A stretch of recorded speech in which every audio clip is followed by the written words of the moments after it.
आज एक कहानी सुनाता हूँ। ये कहानी किसी विवाद की नहीं है। ये कहानी किसी नाराज़गी की भी नहीं है। ये कहानी उस पल की है जब आदमी को समझ आ जाता है कि अब रुकना आगे बढ़ने से ज़्यादा मुश्किल हो रहा है। लल्लन टॉप कोई दफ्तर नहीं था मेरे लिए। लल्लन टॉप एक जिम्मेदारी थी, एक प्रयोग था, एक भरोसा था कि हिंदी में भी पत्रकारिता ईमानदार, असरदार और लोकप्रिय हो सकती है। जब हमने शुरू किया था तो हमारे पास न बड़ा बजट था, न बड़ा सेटअप, न कोई फार्मूला। बस एक जिद थी कि खबर ऐसे कहेंगे जैसे घर की बैठक में कही जाती है। धीरे धीरे लल्लन टॉप एक प्लेटफॉर्म नहीं रहा, वो एक आदत बन गया, दर्शकों की आदत और हमारी भी। लेकिन जिंदगी यही सिखाती है, हर रिश्ता हमेशा चलने के लिए नहीं होता। कुछ रिश्ते आपको तैयार करने के लिए होते हैं। समझने वाले समझ गए होंगे, ये फैसला किसी एक दिन में नहीं हुआ। ये फैसला कई चुप दिनों में पका, कई रातों में जब काम ठीक चल रहा था पर मन नहीं चल रहा था।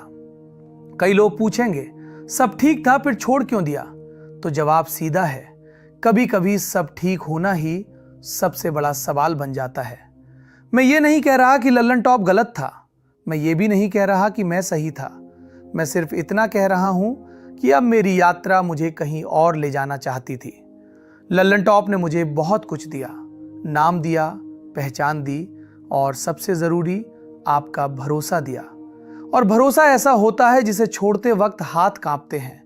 लेकिन अगर आप किसी जगह सिर्फ इसलिए टिके रहें क्योंकि लोग आपको पहचानते हैं तो आप धीरे धीरे खुद को खोने लगते हैं।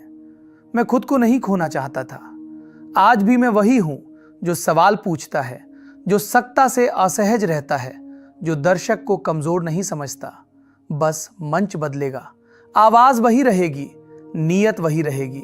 और अंत में बस इतना कहूंगा, लल्लन टॉप से निकलना पीछे जाना नहीं है, ये आगे बढ़ने का वही साहस है जो पत्रकारिता आपसे मांगती है।